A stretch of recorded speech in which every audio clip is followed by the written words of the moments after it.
Hello and welcome to Better Work Days, a show dedicated to helping everyday professionals create better days at work. I'm your host, Andy Morrison from Real Custom Training, where we design and deliver professional development workshops that are relevant, engaging, actionable, and lasting. Each week on Better Work Days, we'll be taking a look at a specific concept, skill, or story that we use in our workshops. We'll make sure that they're easy to understand, fun to learn about, and most importantly, that they can be applied immediately in the workplace as soon as you finish the episode. Thank you for joining us. It's time for Better Work Days from Real Custom Training. Hey everyone, welcome back to Better Work Days. I'm your host, Andy Morrison. And in this week's episode, we're going to take a look at a concept that we have baked into a lot of the management and leadership development workshops that we run here at Real Custom Training. And that is the concept of the 6 core needs of all employees. And specifically, we're talking about psychological needs of employees. Now, sometimes when we get into the psychological realm of things, I have had people in workshops that maybe push back against it a little. They feel like it's maybe a little egg-headedness, a little bit academic, more in depth, more theoretical than they really need in the workplace. But we eventually get them to come around and see the benefit in developing your understanding of these concepts. Because as we've talked about on the podcast before, supervising other people, managing other people, leading other people essentially boils down to helping to set their work, set their agenda, monitor their work, and adjust their work. Okay, adjust their work, adjust their behavior, help adjust their attitudes. Okay. That is an incredibly tall task. And as all managers find out, it's not an easy one, getting people to adjust their behavior or their attitude. And so if you're tasked as a manager or a leader with helping people adjust their behavior and attitudes, it's going to serve you well to have a basic understanding of the psychological needs that drive human behavior and human attitudes. Whether we're aware of these needs or not, we've all got them. So if you want to be an effective manager or a leader, it's going to behoove you. I love that word. It's going to behoove you to understand these concepts and allow them to inform your thinking and to make sure that as a manager and a leader, you're helping meet these needs of all your employees and making sure you're meeting them for yourself as well. So in this week's episode, we're going to talk about the 6 core employee needs. Number 1 on the list, the number 1, not necessarily in order of importance, but number 1 on the list is identity. And identity simply means our idea of who we are, why we exist, and what we should do in any given situation. So for some people, who you are means you like to think of yourself as a nice person, a helpful person. Maybe you pride yourself on being the best at something, or you've got someone on your team who prides themselves in being the best at something. That's a sign that the need for identity is a core driver for that person or for yourself. Why we exist. I mean, geez, talk about, the eternal question. In the workplace, it can be a little bit easier to answer that. What's the identity of the workplace? What's the identity for the employees? Now, I know some companies we work with, let's say they're building parts. Okay. They're building parts that go into airplanes. And if you ask the employees what they do, some of them might say, I make parts. Some of them might say, oh, here, we make the parts that enable families to fly to Disney World. We make the parts that enable businesses to travel the globe and get together. So that's an example of a company whose culture really emphasizes the identity of the place and gives employees a workplace identity that answers that question of why we exist. We're not merely making parts.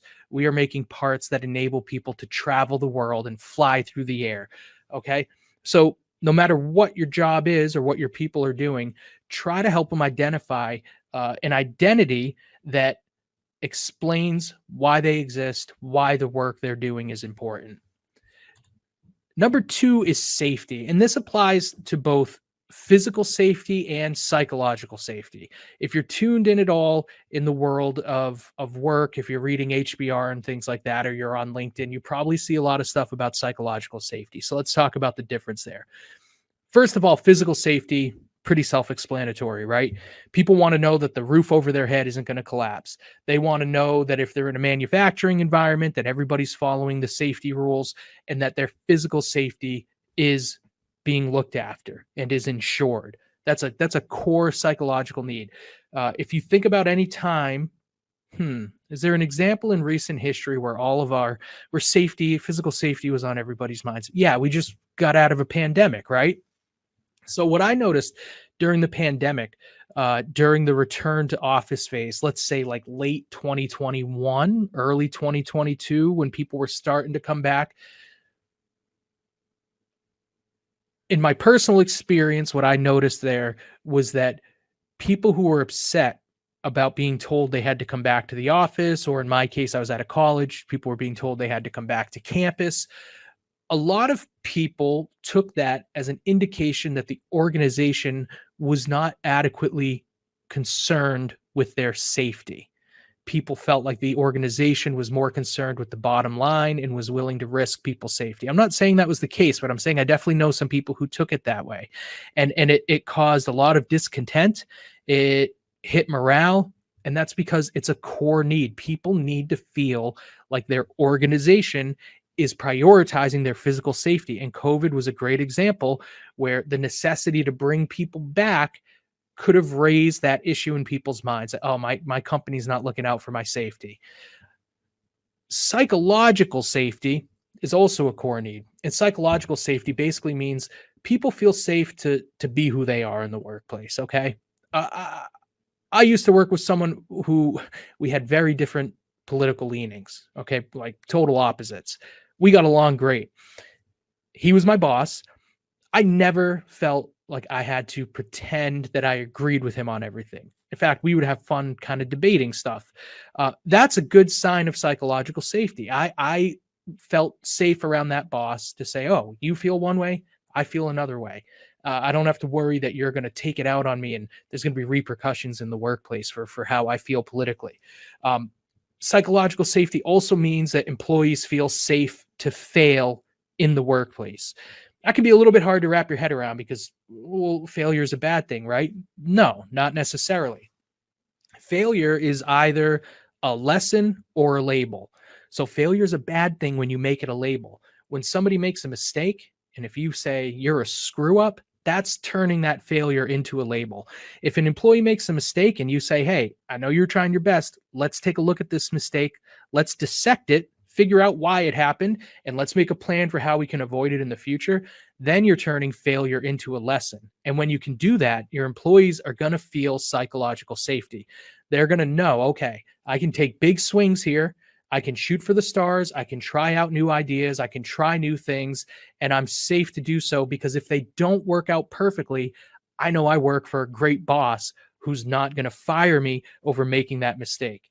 They're going to say, let's figure out how to avoid that again in the future. That's psychological safety, when people feel like they have the safety to fail in the workplace. It can also mean that your employees feel safe to give honest feedback. Let's say your boss is running a terrible meeting and they're letting everybody get out of hand and everything's going off track. If an employee feels comfortable enough to point that out to the boss, to say, hey, boss, I noticed the meeting went 90 minutes. We told everyone we'd get them out in 60. I've got a few ideas for how maybe you could rein them in next time. That's a great sign of psychological safety, that the employee feels safe enough to give negative feedback, critical feedback to a superior without fear of repercussion. That's a huge sign of psychological safety, and it's a core need. Everybody needs that in the workplace. Number 3 is care. And by care, we really mean that it's an innately human thing to need to feel connected to other people and to feel like those people care about you and to care about the other people yourself. That's a core psychological human need. If anybody feels like that's a little too touchy-feely, and that they don't think there's a core human need for care and connection in the workplace, I would venture to say that that person's probably the type of difficult coworker that comes up a lot in our workshops. Okay. Humans are social animals. the need to connect with others is so intrinsic in us. You know why? Because it's the only way we survived as a species. All right. One human against a woolly mammoth, one human against a saber-toothed tiger, whatever, doesn't stand a chance. You get 10 of us together, guess what? We're going to take down that woolly mammoth. And guess what humans did in teams? We conquered a planet. We conquered a planet together. So in order to do that, you need to have care and connection with other people. That was true of early man. It's true of modern man in 2024. People need to feel like their organization cares about them. They need to feel like their coworkers care about them. And that's a core need that employers and leaders would do well to cultivate in the workplace. The fourth core need of any employee is autonomy. That's the ability to choose how, where, and with whom you work. Okay. And that can be really challenging for a lot of leaders. Again, we'll go back to this COVID example. People got a taste of tremendous autonomy during the pandemic when everybody was locked down. Okay. All of a sudden, people were at home. They had more autonomy over what they're wearing to work. They had more autonomy over what they got to focus on. They had more autonomy over whether they want to run to CVS and pick up some prescriptions and then come back and clock in, or maybe work a little bit later that evening because they went for a jog that afternoon. And I think that taste of autonomy led to what we're seeing now, which is this resistance to repopulating offices, and people are really pushing for more remote and or hybrid work schedules. That's a testament to how strong the need for autonomy can be in employees. So people want to be able to choose how, where, and with whom they work. Obviously, you can't grant full autonomy to every single employee. Okay. But it's a balancing act that leaders have to try to maintain. You've got to recognize that as you're determining how much autonomy to give to employees, just keep in mind that it is a core need. And if somebody feels like they don't have the level of autonomy that they need, they may start looking to work somewhere that's going to fulfill that need better than their current organization. Growth. Everybody's got the core need for growth. That means they want to progress in their work by setting goals, reaching those goals, and most importantly for you managers out there, they want to be recognized for reaching those goals. I've talked to people in workshops before about recognition, and we've talked about, someone raised a really interesting question the other day in one of the workshops. We were talking about an employee who is having trouble meeting the bare minimum of expectations, basically showing up on time, putting in a good day's work, leaving on time, not leaving early, things like that, the bare minimum stuff, right? And we were talking about how if that employee starts to make progress towards meeting those bare minimum requirements, should the manager recognize them for that? I was arguing yes, and other people thought, well, no, if somebody's hitting just the bare minimum, do they really need recognition for that? Now, the science behind it all does show that in terms of the core need for growth, yes, people need to set goals, they need to reach those goals, but reinforcing that so that it continues to happen requires recognition. It's an innately human thing. Again, it's a core need of ours. So if your employees are meeting goals, okay, well, they're setting goals and they're meeting those goals, recognize them. Even if you have to do so with a grain of salt, because like in the example I shared, that they're just meeting the bare minimum. If you ever want them to reach higher than the bare minimum, you've got to recognize them for first hitting that level. And I know that can be difficult because if you're a manager, chances are you're probably very driven. Driven people tend to move up in organizations. You're probably self-motivated. You struggle to understand how someone could need recognition to hit the bare minimum. But that person is on their own journey. They've got their own challenges, and your job as the manager is to help them meet them, right? So even if that means saying, hey, I noticed you were only late 4 times this week. We still need you to get to 5, but I can tell you're working at it. Good job. You're not throwing them a ticker tape parade, but you are recognizing, just acknowledge the progress that they made. It cannot hurt. It can only help them continue to do so. And in fact, the science shows that that absence of recognition can have a really detrimental effect on employees' progress. So keep in mind that growth, you know, your employees all want it, whether they're aware of it or not. Some people need to get growth in the workplace. Maybe they're getting their growth outside of the workplace, but your rock star employees, the ones that you really want to develop, they are absolutely going to want to grow in the workplace. And you've got to make sure you're giving them opportunities to do so. That doesn't mean they need to jump from entry level employee to CEO, but even if they're at the entry level, make sure you are actively developing them and giving them opportunities to grow, because you'll be satisfying one of the 6 core needs. And lastly, number 6 core psychological needs for human beings is stimulation. That means our brains are hardwired to need intrigue, challenge, entertainment, interesting pursuits. Okay. That's something every human needs. Organizations would do well to make sure they're providing the right kind of stimulation for their employees. Stimulation can go hand in hand with growth. Okay. The workshops that we offer can be a vehicle for both employee growth and stimulation, giving people challenging projects, giving employees the opportunity to tell you, hey, here's something I'd be really interested in getting into here in our organization. Let them set a path for what stimulation they want to seek out, and then try to provide it if you can, because everybody, all of your employees and you yourself, you need that stimulation. It's one of the 6 core needs. So the 6 core needs, okay, folks, let's go over them one more time. Identity, who you are, why you exist, why you do the work that you do.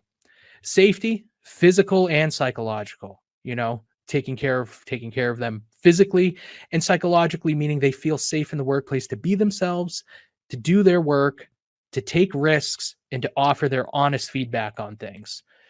Care is the need to connect with other people. Autonomy is being able to have some say in how you do the work you do, what work you're doing, who you do it with, and how you do it.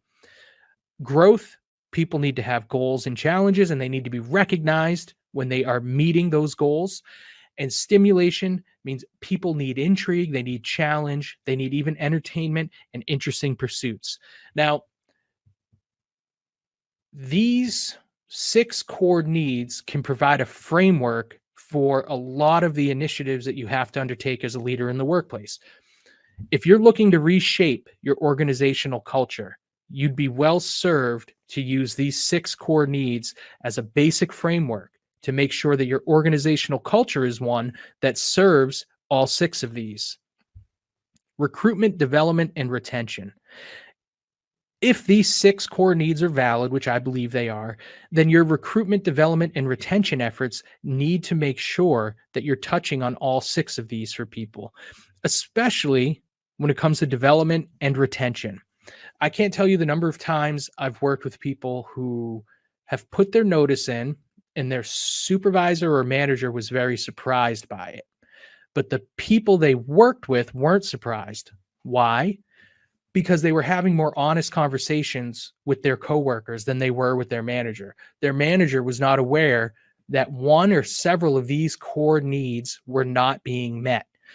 So think about your own experience when you have decided to stay with a job or when you have decided to leave a job. I bet you can identify ways in which one or more of these core needs played a factor. And I would go so far as to say that anytime somebody leaves one organization for another or one department for another, they're doing so because whether they can articulate it or not, they're doing so because they think one or more of these needs will be better satisfied if they pursue this new opportunity. Conflict management. Go back, listen to our episode on the 4 core types of conflict that occur in the workplace. As we said there, conflict is all about one person's needs getting in the way of another person's needs, or an individual's needs getting in the way or conflicting with organizational needs. So if conflict boils down to needs, then absolutely the 6 core psychological needs can be at the root of a lot of conflict in the workplace. So keep that in mind. If you can dive into the 6 core needs, get a good understanding of them, it's going to guide you through conflict management. You're going to be able to look at situations between other people or conflict that you're experiencing yourself, and you're going to be able to look at it and say, you know what? It's an identity issue here. Or you know what? This employee who's really, seems to be pushing back against their assignments, maybe it's a growth issue. Let me talk to them. Maybe they're looking for more growth. Maybe they need more stimulation. Maybe they're bored with the work they're doing. It's going to give you a lot of insight into diagnosing conflict and then managing it. And lastly, the 6 core needs are going to have a huge effect on job satisfaction and employee engagement. This includes the people on your team, and it includes you yourself. Okay. If these needs aren't being met, and it's going to vary from individual to individual. Some people may have a greater need to feel like they're living the identity that they want to. They may value that more than autonomy. Some people may value autonomy more than growth opportunities. It's going to vary from individual to individual. But the better you can know the people on your team, the better you can determine which of these needs are the most important, which of them have the most impact and influence on that employee's performance. And that's going to allow you to manage them better. And you're going to end up with employees that have more job satisfaction, which is going to help with your retention efforts. It's going to help with performance. It's going to help with conflict management. Keep these in mind. These are 6 core needs that every employee has, including you. And if you can help make sure that your management style is keeping these needs in mind and satisfying the ones that are most important to your team members, you're going to have people that are high performing, that stick around with your organization, and that love working for you as their boss. Now, your homework in this episode, think about organizational culture, recruitment, development, retention, conflict management, and job satisfaction. Of those 4 categories, I want you to think about one where you think there's room for improvement at your organization or on your team, and start thinking about whether any of these 6 core needs could be at the root of that need for improvement. And if you determine that it is, then you can start brainstorming better ways to meet those needs for your team and address that issue. So thanks for listening, folks. As always, subscribe on YouTube if you haven't yet. Subscribe on Spotify or Apple Music.